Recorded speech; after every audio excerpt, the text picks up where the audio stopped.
Shalom. Welcome to day too many. Yeah, we're like 6 weeks deep in lockdown now. And we need to go and get water. Yeah. So we're currently moored in Retford. We've been here for... Long enough for my hair to look like this. No, I mean since we came back from the last water run. Yeah. Yeah, which was like a week and a half ago. No, we got water 3 weeks ago. Then we were at the other mooring. Then we came back here like just over a week ago. So a week and a half ago? Yeah. And so we need to go and get water again. Yeah, we're down to... Empty. Well, we're down to basically to the point where we can't have showers. So before we leave, we're going to use the supermarkets here, which means we can stock up with food, go and get water, and then stay on the rural mooring until we need food again. Mm-hmm. So to go and get water, it's very complicated. We're actually facing the wrong direction, so we need to turn around. But the winding hole is below Retford Town Lock. Yeah. So we need to go down Retford Town Lock and turn around. But then the supermarkets are down that way, so we're going to moor up outside the supermarket so Michael doesn't have to carry the groceries far. And then do the shop, and then come back up the lock, and then... So up the next lock, and then the next 3 locks, and then get the water. And then turn around. In fact, we'll probably turn around before we get the water. We'll use to motivate ourselves. The facilities up there, and then come back to our favourite rural mooring, which is halfway between here and the water point. Yeah. So we're going to travel a long way today to go almost nowhere. I'm not really looking forward to it. I should be enjoying these little cruises, but... They add up to a certain level of same. Yeah. And there's been enough same recently. And it's just a practical thing. It's not a fun thing. No. So we're going to do something a bit different this time because we've done this cruise before. We did a Twitter poll and a YouTube poll to find out whether we should, while we're travelling on the back of the boat, tell you about the time Michael told Will Smith he should be a Will Smith lookalike. Stand-in, whether we should tell you about the time Michael discovered that elephants were not vending machines. I've heard that story like maybe 20, 30 times. He's underestimating by 2,000. Whether we should tell the story of how we met, which is also in my little book. Some people have read it, but people still want to hear us tell it. Or we asked for other suggestions, and there was a few other suggestions. But I think the winner on YouTube was how we met, and the winner on Twitter was the elephant story. So maybe we tell both of those. Maybe. There's also other stories. Lots of other stories. There's a bomb. There's numerous encounters with strange animals. This is the time Michael gave the monkey an erection. I did. I gave a monkey an erection. Not intentionally. I also helped another elephant poop. I have a weird life, and she follows along. And I don't follow along. I'm not tagging along. Jeez. You follow along my life. It's just life. most of the animal things don't happen directly to you. They happen to me. I don't walk towards... You observe them. I don't walk towards the wild rhino. I walk away from the wild rhino. Yeah. She did nearly get run over by an orangutan once. Right, so... While you were following along. So we're going to do this conversation on the back over the engine noise? Yeah. Okay. Hopefully it works. See how well that works. So, first, though, we've got to tackle a lock ILD, an ASDA, a lock, and then another lock, and then we'll have the straightaway, and then we can talk. Mm-hmm. Okay, good. Just so we've got it all clear in our minds.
It's not too far to the winding hole, and Michael soon turns the boat, ready to bring it back to our first mooring in Retford outside the fire station.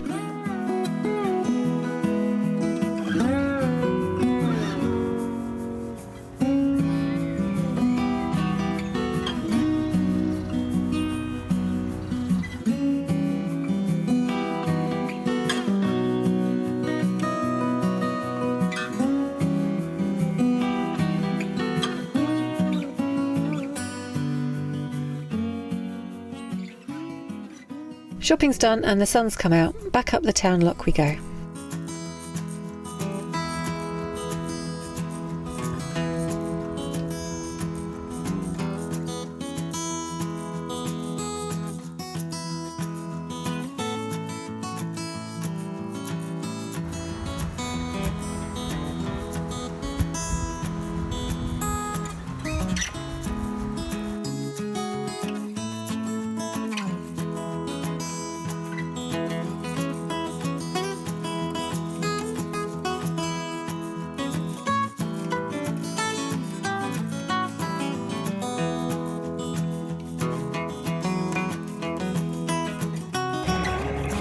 So the saga of the lost ball.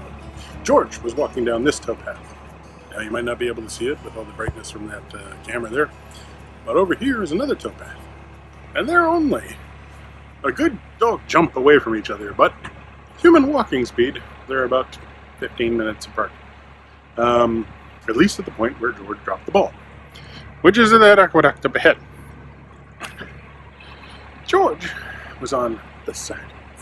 George had the ball in his mouth. George was not getting thrown the ball. George was not getting kicked the ball. George simply had it in his mouth. George, for reasons unknown, decided to let it go over that side of that aqueduct, which meant that it fell about 30 feet, landed in the river, and was stuck in a bunch of brambles and broken sticks and everything at the bottom of a dropped sort of ravine, to which there was no human access because there's all sorts of steel bars and stuff. So George wasn't going down there. I wasn't going to let him. I took him home. Sad times. We've lost your ball. Except for I came back a while later with our gaff stick, which is a stick with a metal hook on the end, and a 20-foot dog lead, and a silver bucket that we usually use for holding our kindling. And I tried to fish off of right there for the ball. I did not succeed in getting the ball. I did succeed in dislodging the ball. The ball floated directly over my then submerged bucket, but by the time I was able to pull it up, unfortunately the handle of the bucket hit the ball, and the ball disappeared downriver. The ball is now the little orange thing you can see sort of right there. It's tiny, it's stuck, it's not coming loose again. Too much light. Basically, George lost his ball.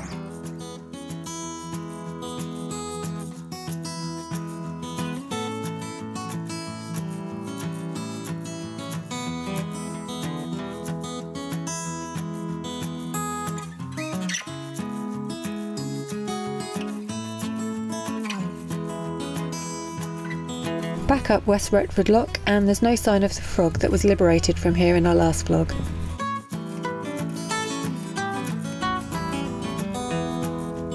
Above the lock we notice that the water level is really low. The water should be flowing over this bywash, but it's a good few inches down. This is a bit concerning as we found the pound pretty shallow when we went through last time, and the water was almost a foot higher then. Fingers crossed it's not too shallow for us to navigate.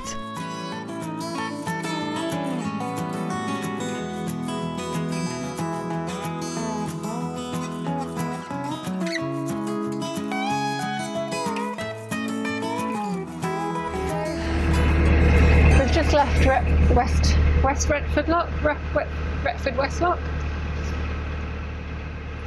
The higher of the Retford locks. And the pound, it's a really long pound, but it's really shallow.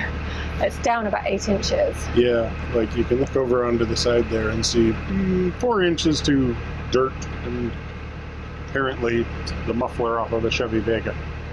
So if we're a bit distracted, Michael especially, it's because he's trying not to ram the earth. And if we stop suddenly, it's because we've rammed the earth. Yes. So, story time. What were the results of the poll? On Twitter it was the elephant story, and on YouTube it was how we met. Okay. So nobody wants to know any of the other exciting details? Nope. Alright, so which one should we do first? Don't mind. Let's do how we met, because then, well, when it comes down to it, you've got more to say in that one. Okay. Yeah, I don't have any input for the elephant story, although I could probably tell it because I've heard it a few times. So it was 2012, and Michael quit his job in Los Angeles and left on a trip to go around the world. Well, quit. I was quit. I strategically told them it was okay to let me go. The company was in dire straits at that particular moment. It was clear that a bunch of people were going to lose their jobs, and I was like, let me go now, let other people keep their jobs, because I'm out anyway, guys. So I ended up actually getting kind of a little severance and everything. Whereas a short time later, a bunch of other people did not. So Michael left Los Angeles and went to, let me see if I get this straight, Palau? I went to Palau, and then I went to India on Christmas Day. Arrived in Mumbai. I spent 4 months in India, then left India for Thailand, and over the course of the next roughly 4 months, went from Thailand to Cambodia to Vietnam, and then I spent a grand total of 3 months before I met you almost, motorcycling around Vietnam from bottom to top. Meanwhile, in May 2013, so about 7 months later, I left my job in West Sussex in England, and I got on a train. Well, I got on lots of trains and didn't get off trains until I got to Belarus. And then I flew from Belarus to Moscow, and then I got on more trains and went all the way from there to Hong Kong. And then I got on another plane and I flew from Hong Kong to Hanoi in Vietnam. Yeah, I went west and then was going north in Vietnam. You went east and then you were going south through Vietnam. So we were pretty much in every possible way not meant to cross paths. And the place we met wasn't really a touristy place, especially at the time. No, it was like just beginning. It had just been made a national park. In fact, the first national park in Vietnam. It's a place called Phong Nha Kabang National Park. I'd read somewhere about like the cave systems there, and so I thought it would be an interesting place to go. Although, yeah, like we said, not many tourists go there. It had started to hit the map in 2009. That's when National Geographic went into this cave called Hang Son Doong, the largest by volume cave in the world at the time, at least. And so it was definitely off the beaten path, but now it's kind of starting to be the beaten path. Yeah. I was in Hanoi and I was trying to book to stay at this place, and the dates that I wanted to book, they didn't have any availability, so they said we've got 2 dates, like maybe a week later. I said, okay, I'll go then, and I had a few like extra days in Hanoi. Was this the farm stay? Yeah. Yeah, so the farm stay is run by who are now our friends. Well, I don't really know them. Well, okay, I know them, Ben and Bitch, and they're the ones who run Phong Nha Farm Stay. I guess it's more upscale, I'd say, than the places that I was staying up until that point. So I drove into the middle of town, drove past the farm stay, went to the middle of this place, this village called Som Trak, and found the cheapest room I could. I don't, like when he says upscale, I was in a dormitory when I stayed there with like 12 other people, so yeah. I mean, it was nice. But basically, I came into Phong Nha to see a couple of the park's smaller sites. I knew I couldn't get into Hang Son Doong because it was still not open to tours and everything. But you can visit some of the other caves. Yeah, so I went and visited a bunch of caves, and I'd kind of petered myself out. I'd gotten to the point where I'd seen everything that Phong Nha had to offer for me at that moment. Came out from breakfast one morning and was thinking about heading along to Hanoi, but didn't really want to commit or anything. And I was like, where am I going to go for breakfast today? And I just sort of did this, I don't know, I'm just going to throw my hands in the air and go with whichever direction my head comes up with first. Right, okay, I turn right.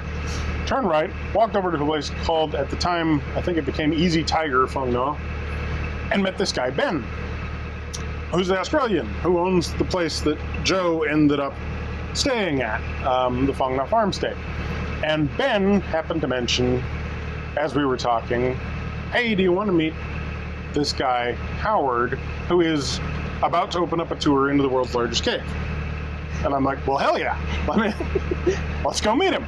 So I literally jump onto the back of the bike, holding onto this Vietnamese suit, and we end up going over to the place called Oxalis, which was the company that was starting these tours, and I met Howard Limbert and his wife, who were the ones who were doing the tour, and basically that guy's a really good salesman, because I forked over a few $1,000s of the small amount of savings I still had used to build up this trip. Bear in mind that Michael stayed in the cheapest place he could. He's now Yeah, I've been staying in places that are like $1 a night. I was like, okay, I'll have the opportunity to go on the very first tour into this pristine cave that basically has never been visited. At this point, more people had been to the moon than had ever been to the end of Hang Son Doong. So I was like, okay, this just sounds like too cool of an opportunity. And what they told me is I had to wait for the government to get its final decisions made and get all the permits and everything. So I needed to go back to Hoi An, and I just spent a couple of weeks just sort of messing about. I don't know what you were doing. You must have been through Hong Kong around that point. Yeah. And I came back up to Phong Nha and did the tour. So it was 6 days into the cave. This ridiculous walk down a mountain, leeches, poisonous snakes, centipedes, met some sort of cave rat that still probably has never been identified. But, you know, it's all kind of crazy and it's all weird, and there's this publicity, and Howard tells me that they're going to do this talk at Phong Nha Farmstay. I'd already been getting ready to leave because I needed to get to Hanoi to get my visa renewed. Because you'd spent so long. I'd spent so long doing all this stuff that I was out of time, and I was like, oh my god, I'm feeling the time pressure. But it was like, okay, yeah, I get to have this one last day with the people that I know from the trip. It was like, okay, great, I'll do this. Yeah, because although the guy's Australian that runs it, all the team are local, and everyone that works at his farmstay are all local. Yeah. So it's a huge benefit to the community, which was one of the poorest and most heavily bombed parts of Vietnam. So, you know, it was crazy when I arrived, and there's all these holes in the fields that are like the size of, you know, I don't know, 30 feet in diameter, and you realize that it's all just bomb craters. Yeah. So. And that day, I had arrived at the farmstay, and I'd gone for a little tour around the place and seen all these things. Look how low the water is, it's getting worse. Yep. And then after my tour, I went back to the farmstay, and there was this talk on, so I thought I'd sit there and listen to it. I sit down at this table while the talk's going on, and Howard's showing people pictures of leeches on men's testicles. Yeah, that's the one I remember. Yeah, it's the most memorable photo. Thanks, Howard, if you ever see this video. I wasn't ready for it. Never going to forget the sight of a... But it was really fascinating. It was a really interesting talk. Yeah, it was a huge testicle, too. And I'd spotted Michael, obviously, because he had this big red beard. And I didn't really take any notice. And then I was chatting to this girl I'd met that day. And then she wanted to go and talk to the people that had been on the tour. She was quite interested. So we went over to the table after the talk. Yeah, and I'd met her. It was Lindsay. Oh, you already knew her. Yeah, I'd met her at the farm stay before, and she was really funny, little Canadian. And so we sat down, and they were mid-conversation, so we didn't interrupt. And when I say mid-conversation, what I mean is Michael was talking and talking and talking. He was in full flow. No one could get in a word in edgeways, and he was talking in the third person, which I found weird. There's a little bit to this. And he was talking about all these things that had happened to him in the last year, and I was just like, this guy is full of crap. There's no way this has happened to one person. But I do have to explain that sitting across from me was this guy from Los Angeles, and he'd been asking a bunch of questions before you guys sat down. So this was the root of this conversation before they sit down, and I'm like, ooh, she's cute. And anyway, I'm trying to get out of the conversation with that guy, so I'm trying to bore him. You weren't trying very hard. I was. You were full flow. I was full flow. Anyway, after about 10 minutes, me and my friend, me and the girl I met looked at each other and were like, should we go outside? So we went outside and got another beer. And I said to her, I distinctly remember, that guy's full of shit. No, like that. That doesn't happen to one person. And I distinctly remember going, oh, damn. I really wanted to talk to her. So we sat down. There was a few other tourists about, and some people were playing pool, and we were just chatting. It was quite a big group of people, and it was just a nice evening. And then maybe half an hour later or an hour later, I had dinner, so it was about an hour later. Michael wanders past. I'm on my way back to the dorm, thinking I'm going to go to sleep, and here's Joe sitting there, chatting away with a couple of people. There's an Italian guy or something playing pool, and I just thought, I wanted to talk to her earlier, so let's have this conversation, or let's try and have a conversation. Yeah. It's really shallow. It's very shallow. So, After a brief interruption. oh gosh, look how shallow it is. Yeah. Oh, fingers crossed we'll be okay. So, we were both craving conversation. So Michael sat down. I've no idea what time it was. It was probably like maybe 8 or 9 o'clock by that stage, I'd say. About there, yeah. And everyone else carried on playing pool, and slowly people like filtered off to bed, and we didn't really notice. We were just chatting. And then I think one of the people that worked there came up to us and said, we're shutting everything off now, the bar's closed, can you just turn the lights off when you go to bed? So it must have been like midnight or 1 a.m. Yeah.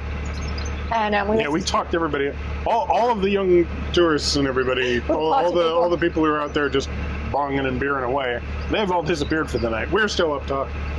So, and bear in mind, I've got to be up at like 6 a.m. or something to go on a tour the next day that involved me trekking through jungles and swimming through caves. It was like the most adventurous tour I did. And my plan is to wake up at the same time, get onto a motorcycle and do at least 120 to 200 kilometers by the end of the day.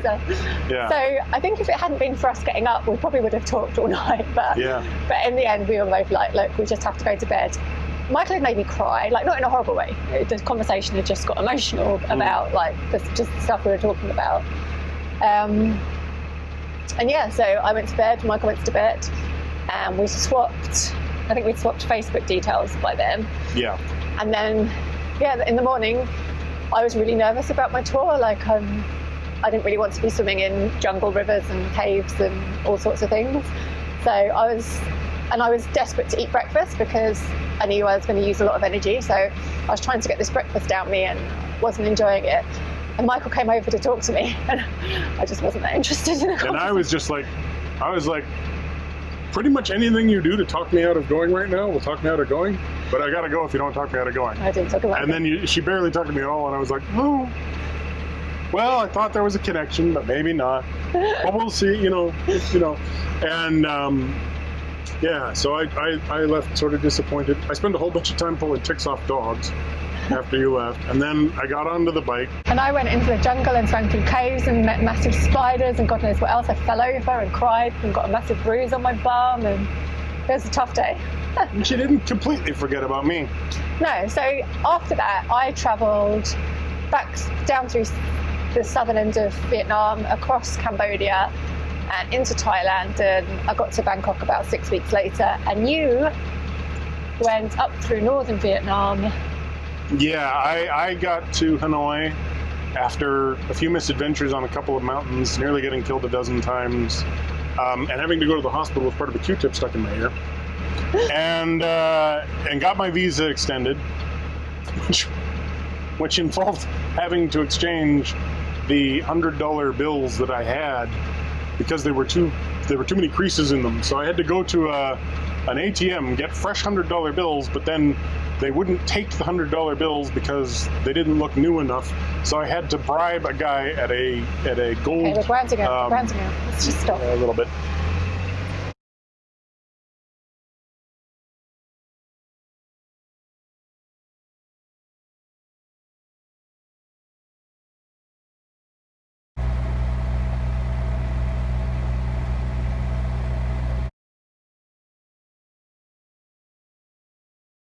And then, so we'd been chatting a little bit, like on Facebook Messenger, but not a huge amount.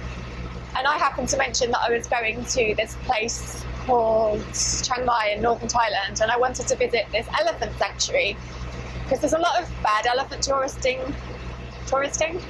places. There's a lot of bad elephant tourism in Thailand where they let you ride elephants and they basically just exploit the animals. But this place I'd heard about was like a rescue place. I told Michael about this place, and somehow, I can't remember exactly how, we decided that you would fly to Chiang Mai from somewhere in Laos. Where were you?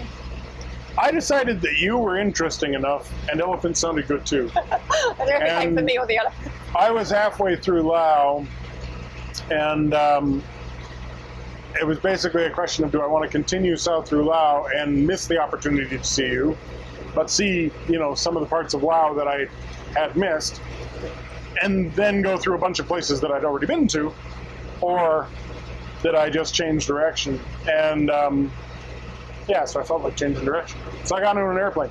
I hate to fly. Okay, so Michael turned up in Chiang Mai, a little bit stressed out, and we had 10 days basically seeing elephants and stuff. Yeah, so we went, we visited the elephants and Did some other touristing. And then we ground out again. You can see how low the water is, and the combination of the bridge and the bend meant that we couldn't stay in the centre of the channel where the water's deepest. We decide to finish story time later and concentrate on getting into the lock without further incident. I hope the water's deep enough by the lock landing so George and I can get off the boat.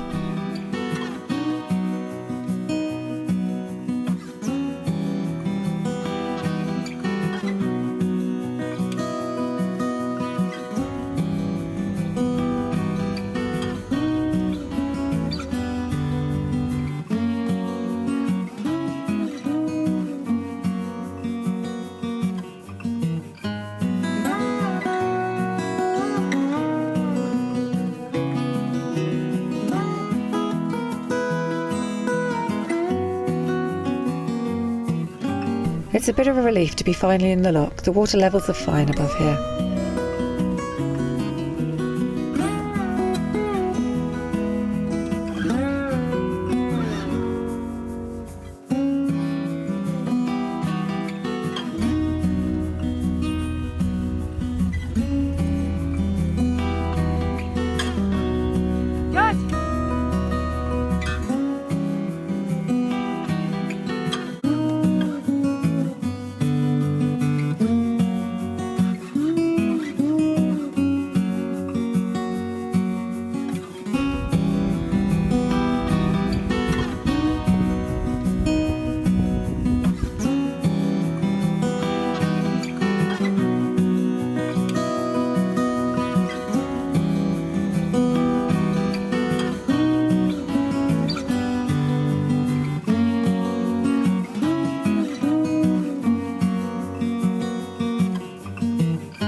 The last lock of the day is Charlie's Lock. Its official name is Forest Middle Top Lock or Forest Top Middle Lock, I can't remember, but the locals call it Charlie's Lock after the last lockkeeper who worked here.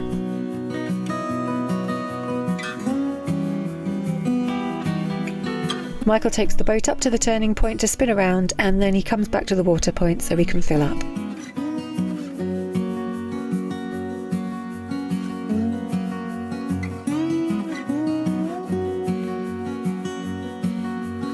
We use the Elsan, empty the rubbish, and while the water tank's filling, I take a shower.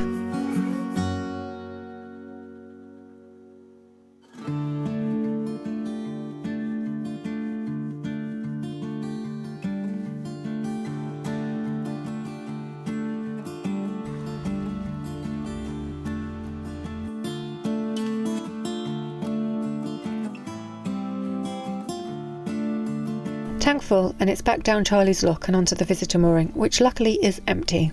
The low water levels in the Long Pound mean we can't get back to the mooring we were aiming for.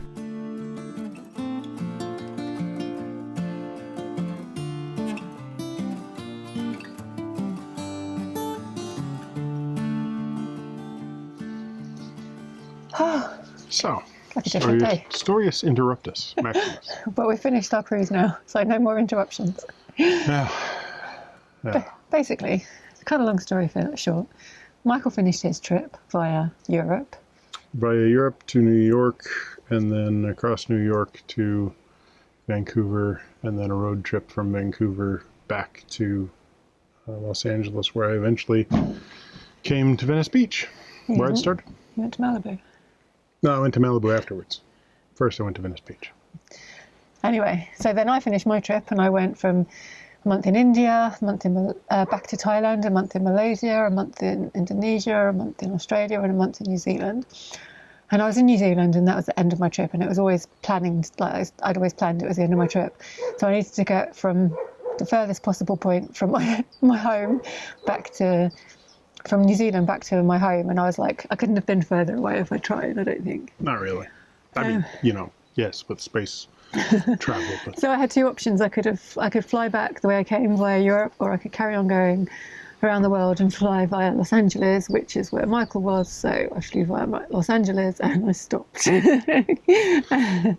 Because I found us a little place in Malibu to say hello. So we had a month's rental in Malibu, and then we road tripped from Malibu to New York. You went back to New York because we figured it would be, you know, Michael had a car. We figured it would be cheaper to fly from New York than Los Angeles. More interesting. And more interesting.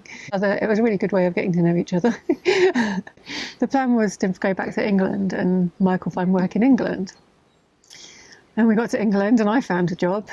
And then Michael found a job, but his job was in New Zealand. So yeah, I got a call from Weta Digital and they were like, do you want to come to New Zealand? And it was like, sure. Anyway, that's how we met. And then, yeah, we went around the world and met each other and carried on and met each other again on the other side, basically. Yeah, several times. And then we've carried on going around the world. And now we're going around England. Yeah. And I love our how we met story. Me too. But the reason why you don't want to treat any elephant as a vending machine, we'll have to wait till the next one. Yeah. Because we got grounded a whole bunch of times. Yeah. There's actually... The reason we decided to tell a story on this cruise is because we didn't think it was going to be an interesting cruise because it's the second time we've done it. Turns out it was slow because it's shallow anyway, and then the pound was down like a foot, and we ended up sitting at like 15 to 20 degrees sometimes. Yeah, we grounded out a few times.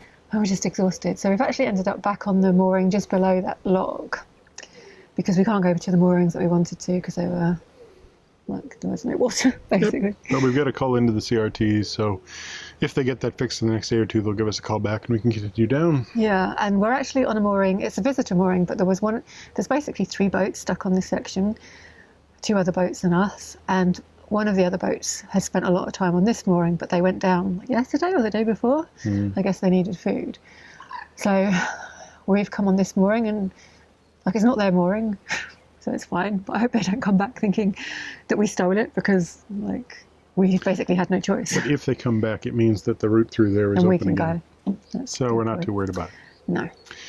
So, shall we call that the end of it? Oh, yes. That's the end of it. So thanks for watching. Give us a thumbs up, comment down below, subscribe if you'd like to, and hit that bell if you want to get notifications. Every time my feet hurt really bad, I get good at this. Well, next time you're really bad at it, stomp on your feet. Oh, good point. Yeah.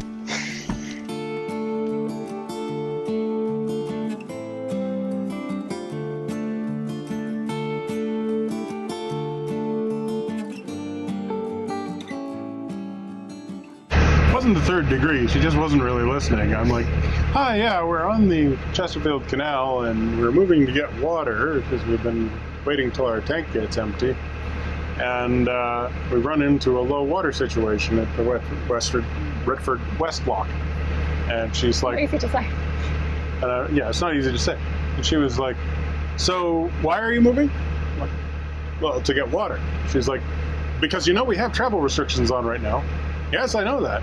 And you have to move for a legitimate reason. So do you have a legitimate reason? Well, I'm trying to get water. As I've told you 3 times. Yeah. It's a good job you were speaking to her, not me. I had to quite annoying. I think I got to the 5th repetition before she was like, oh, all right. Oh, water. Okay, yeah. And I'm like, well, yes, you know, dihydrogen monoxide. One of my favorite chemicals. Spent 4 hours. I don't want ages to edit, by the way. Okay. Spent 4 hours? 4 months. I spent 4 months in India.